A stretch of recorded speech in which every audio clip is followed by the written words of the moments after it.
Java e 14 e sezonit 2025-2026 në Ligën e 3 Perëndim prodhoi 4 fitore të skuadrave vendase dhe vetëm një fitore të ekipit mysafir ku janë shënuar numër rekord të golave.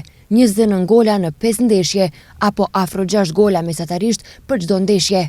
Derbi i javës që u zhvillua në Bërvenic mes Vardarit dhe Vllazërimit ka përfunduar me fitore 0-2 për skuadrën kërçovare.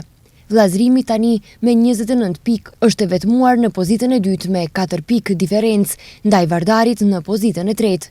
Lideri në renditjen e tabelës, klubi futbollit Kamjani, edhe kundër Lubotenit shënoi fitore të thellë 7-0 dhe me 35 pikë vazhdon të kryeson tabelën e klasifikimit.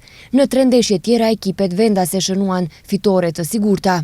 Në javën e 14 u regjistruan këto rezultate: Reqica Skënderbeu 5-1, Renova Drita 4-3, Gjepçishti Dobroshti 7-0, Kamjani Luboteni 7-0 dhe Vardari Vllazërimi 0-2.